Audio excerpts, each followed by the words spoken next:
Teachers and Merit Pay by Zach Masha, Emily Horgan, and Talia Kirkendall.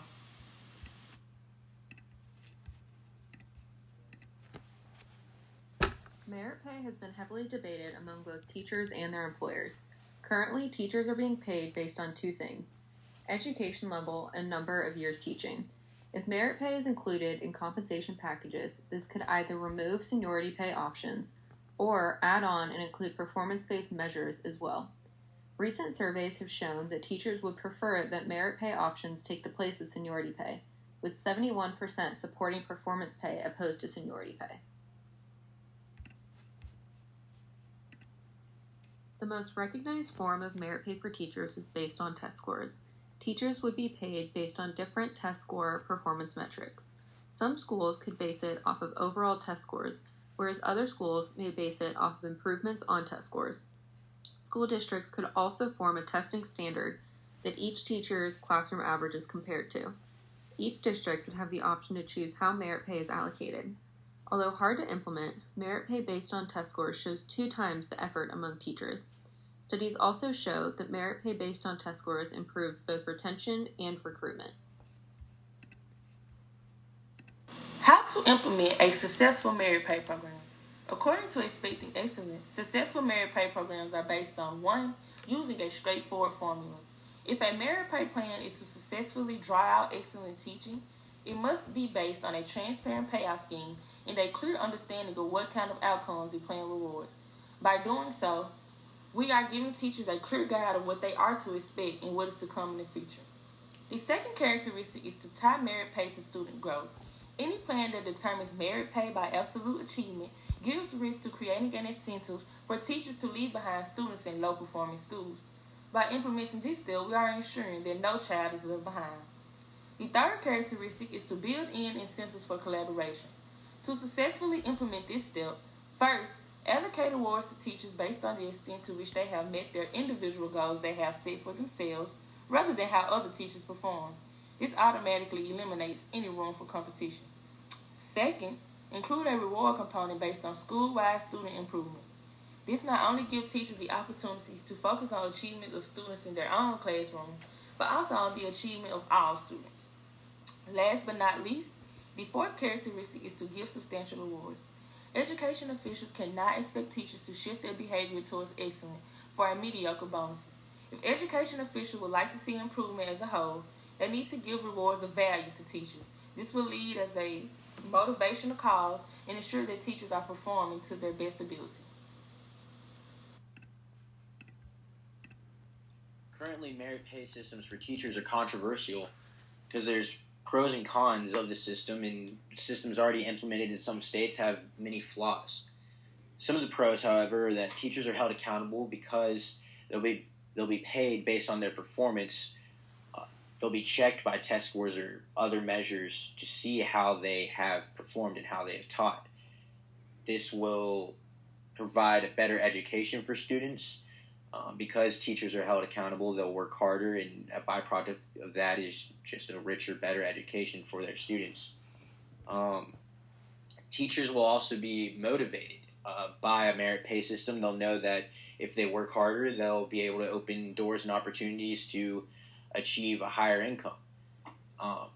And a higher compensation overall for teachers is also a pro because the teacher pay right now nationally is so low it doesn't even account for the cost of living in some states, cities where it's really high. So having a higher compensation for teachers will also make the profession more attractive and keep teachers from leaving to go pursue other jobs and careers and opportunities that pay more. Some of the cons of the merit pay system are cheating and falsifying test scores. Teachers will be persuaded or tempted to do this if they feel like they have performed well and the test scores end up coming out not favorably and they know that they're not going to make the cut for the merit pay that they were wanting. There's also inconclusive research on merit pay systems.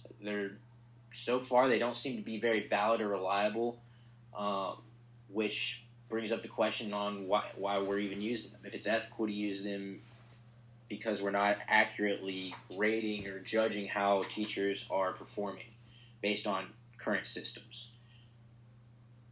Because of that, good teachers could not be rewarded. They could try their best, or not just try their best, but perform very well and teach their students, but this certain standardized test provided might happen to result in low test scores for whatever reason. However, the teacher was giving a good education and really trying, was connected with their students and deserved the merit pay. On the other end of that, bad teachers could be rewarded because they lie and falsify their test scores and don't get caught. Because of this, unhealthy internal competition will be created because some teachers will be falsifying test scores, other teachers will notice this or be suspicious of it, and then it creates a whole conflict within the system, and it's not a cohesive learning environment. Over the last 2 decades, states have tested merit pay systems in certain school districts. The merit pay systems implemented in these districts seem to attract the same criticism and conflicts.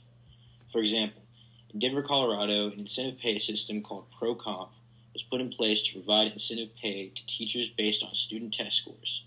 Evaluating teacher performance based on student scores on these standardized tests is currently a common system of merit pay for teachers in most states. However, the Denver Teacher Union is collectively bargaining with the school district because the system is not an accurate way to establish a fair merit system. The teacher union is asking for a system with both regular raises that teachers can depend on and increased incentives, because as the cost of living is increased in Denver, teacher pay is not, forcing good teachers to abandon the profession and look for work elsewhere. In Florida, there seems to be similar attitudes toward merit pay systems based on student test scores. There are simply way too many other variables that affect what a student retains or how they perform on tests. For example, a student could have family issues going on at home that would carry into the classroom and make them less engaged with the work being taught, therefore not retaining anything and performing poorly on tests. An evaluation on a teacher, just based on these test scores, would show that they were possibly not teaching the student so well. In reality, they might have taught the student very well and tried to keep the student engaged, but due to conflicts outside the classroom or other variables, the student didn't perform well. Current merit pay systems in Florida rely on standardized test scores as 50% of the performance evaluation of teachers. So if these tests aren't valid or reliable measures of how the teacher has performed that year, semester, whatever, then it's really important to rethink the system and use something reliable, especially if you're going to award 50% of the weight of the performance evaluation to said measure.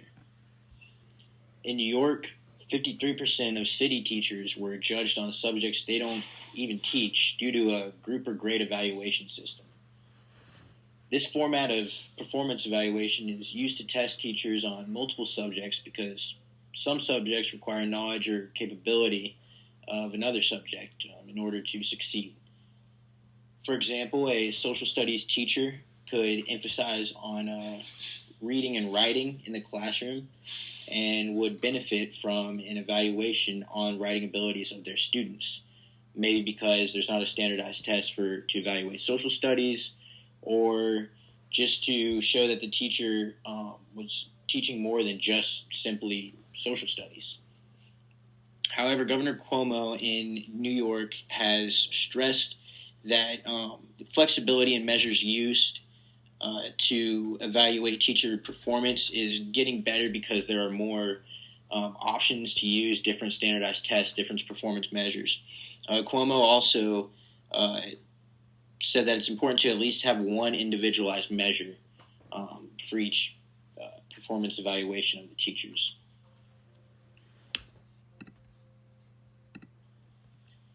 After researching current merit pay programs in various states and discovering the flaws of these systems, we've concluded that merit pay for teachers should be a part of teacher compensation.